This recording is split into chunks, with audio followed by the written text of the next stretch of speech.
সকালের ব্যস্ত শহর আজ যেন একটু অন্যরকম। বাসের ভিড়, কন্ডাক্টরের ডাক সবই আগের মতো, কিন্তু হাতে নেই টিকিট কাটার তাড়া। কারণ আজ থেকেই পশ্চিমবঙ্গে মহিলাদের জন্য শুরু হয়েছে বিনামূল্যে বাস যাত্রা। প্রথম দিনের অভিজ্ঞতায় উঠে এলো একটাই ছবি, শূন্য মূল্যের টিকিট, কিন্তু মুখে অমূল্য হাসি। শহর ও শহরতলির বিভিন্ন রুটে দেখা গেল অফিসগামী থেকে শুরু করে গৃহবধূ, কলেজ পড়ুয়া থেকে প্রবীণ সবাই এই উদ্যোগকে স্বাগত জানিয়েছেন। অনেকেই বলেছেন দৈনন্দিন যাতায়াতের খরচ কমে যাওয়ায় সংসারের চাপ কিছুটা হলেও হালকা হবে। বিশেষ করে নিম্ন ও মধ্যবিত্ত পরিবারের মহিলাদের কাছে এই প্রকল্প যেন এক বড় স্বস্তির নিঃশ্বাস। একজন কর্মজীবী মহিলা জানান, প্রতিদিন বাসে আসা যাওয়া প্রায় 50 থেকে 60 টাকা খরচ হতো, এখন সেই টাকা বাঁচিয়ে বাড়ির অন্য প্রয়োজনে খরচ করতে পারবো।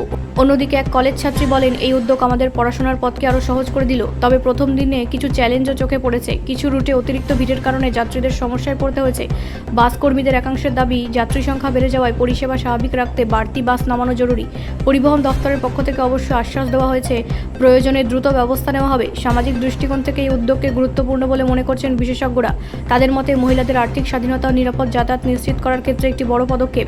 এর ফলে কর্মসংস্থানের সুযোগ বাড়ার পাশাপাশি শিক্ষাক্ষেত্রেও ইতিবাচক প্রভাব পড়বে। রাজ্যের এই নতুন উদ্যোগ শুধু একটি পরিষেবা নয়, বরং এক সামাজিক বার্তা। নারীর চলার পথ আরও সহজ ও স্বাবলম্বী করার অঙ্গীকার। প্রথম দিনের সেই হাসি মুখগুলোই যেন বলে দিচ্ছে এই শূন্য টিকিটের মূল্য আসলে অনেক বেশি। ব্যুরো রিপোর্ট, রাষ্ট্রীয় প্রসার বাংলা।